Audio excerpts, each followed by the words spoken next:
সোনা, রূপা, কাঁসা, পিতল সহ 36টি ধাতু দিয়ে বিশালাকার ঘণ্টাটি আনা হয়েছিল লন্ডন থেকে।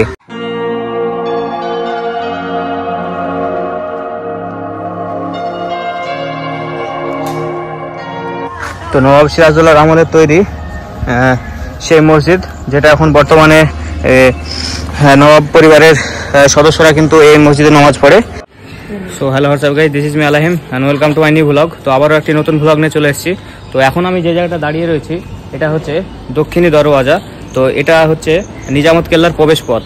তো এটা হচ্ছে মূল প্রবেশ পথ নিজামত কেল্লার। তো যেটা তোমাদের এর আগের আমি ভিডিওতে দেখিয়েছি, নিজামত কেল্লার ভিতরে সমস্ত সবকিছু ফুটেজ তোমাদেরকে আমি দেখিয়েছি।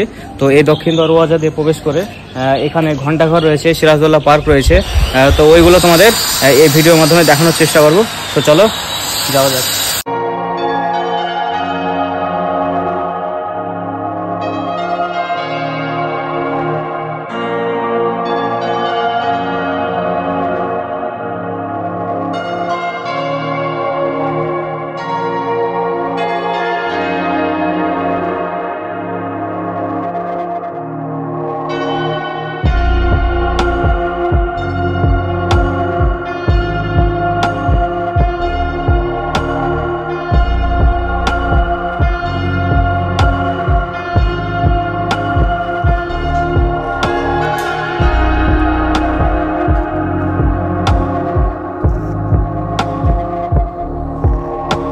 তো বন্ধুরা, এই যে ঘরটা দেখতে পাচ্ছ, এইগুলো কিন্তু বর্তমান নবাবদের কিন্তু বাসস্থান।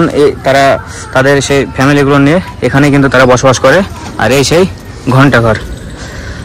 তো বাংলার প্রথম নবাব মুর্শিদ কুলি খাঁয়ের জামাই নবাব সুজাউদ্দিন খাঁ 1725 সালে ঘণ্টাটি স্থাপন করেন। যে ঘণ্টাটি দেখতে পাচ্ছি আমরা, সেটি কিন্তু 1725 সালে স্থাপন করা হয়েছিল, যেটা সোনা, রূপা, কাঁসা, পিতল সহ 36টি ধাতু দিয়ে বিশালাকার ঘণ্টাটি আনা হয়েছিল লন্ডন থেকে।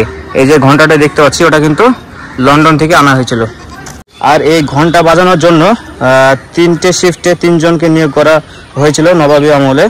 প্রতিদিন সন্ধ্যা 6টায় ঘণ্টাঘরকে ঘরের নিচে যে বিগল বাজিয়ে সূর্যাস্তের জানান দিত নবাবী সৈন্যদল। তো এই সেই ঘণ্টাঘর।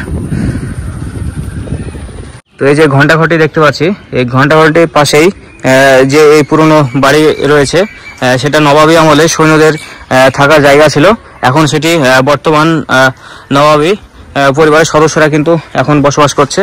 আর দেখতে পাচ্ছ সেই পুরনো ঘর। আর এই ঘণ্টাঘরের ঠিক পশ্চিমে ভাগীরথীর তীরে রয়েছে নবাব সিরাজউদ্দৌলা পার্ক। নবাব সিরাজউদ্দৌলা পার্ক, যেটি মুর্শিদাবাদ পৌরসভার আন্ডারে রয়েছে, এবং সেটি তারা কয়েক বছর আগে এই নবাব সিরাজউদ্দৌলা পার্কটি নির্মাণ করেন। এবং এর ভিতরে আমরা প্রবেশ করব। এই পার্কে ঢুকেই দেখতে পাচ্ছি এর সামনে যে মূর্তিটা, এটা হচ্ছে নবাব সিরাজউদ্দৌলার। আর দুপাশে দুটো যে মূর্তিটা রয়েছে, ওটা হচ্ছে তার সৈন্যর মূর্তি। আর এখান থেকে বিকালবেলায় যে ভাগীরথীর তীরে যে একটা ঠান্ডা বাতাস, সেই বাতাসটা উপভোগ করার জন্য এটা কিন্তু একটা দারুণ একটা পরিবেশ। আর এই সামনে একটা মসজিদ দেখতে পাচ্ছি। এই মসজিদটি নবাব সিরাজউদ্দৌলা তৈরি করেছিলেন। তো নবাব সিরাজউদ্দৌলার আমলের তৈরি সেই মসজিদ, যেটা এখন বর্তমানে নবাব পরিবারের সদস্যরা কিন্তু এই মসজিদে নামাজ পড়ে। আর এটা হচ্ছে হাওয়া ঘর, এবং এটা ভাগীরথীর তীরেই খুব সুন্দর একটা জায়গা। তো নবাব আসিফ আলী মির্জার আমলে কিন্তু এই হাওয়া ঘরটা তৈরি। আর মসজিদটা কিন্তু নবাব সিরাজউদ্দৌলা আমলে তৈরি করেছিলেন। আর তো এখন আমি এই নবাব সিরাজউদ্দৌলা পার্কে একটু ঢুকবো এবং ভিতরটা তোমাদের একটু ঘুরে দেখানোর চেষ্টা করব।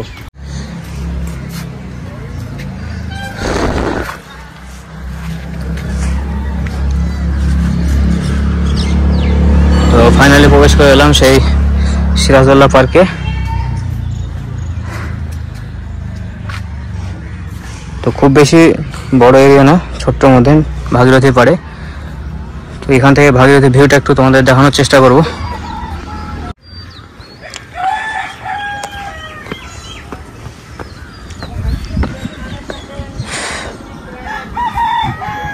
তো এখানে বসার জায়গা রয়েছে। আর এখানে তো নওয়াব সিরাজউদ্দৌলার সেনাপতির একটা মূর্তি রয়েছে। আর এটা নওয়াজ সিরাজউদ্দৌলার মূর্তি। আর এখান থেকে ভাগীরথীর এক অপূর্ব ভিউ। তো এখানে বিকালের পর অনেকে কিন্তু এখানে ঘুরতে আসে। তো দর্শক বন্ধুরা, এই ছিল আজকের ব্লগ। তো ব্লগটি যদি ভালো লাগে তোমরা অবশ্যই লাইক কমেন্ট শেয়ার করতে ভুলবে না। আর চ্যানেলকে যদি নতুন থাকো চ্যানেলটিতে অবশ্যই সাবস্ক্রাইব করে পাশে থাকবে। তো দেখা হচ্ছে নেক্সট ব্লগে।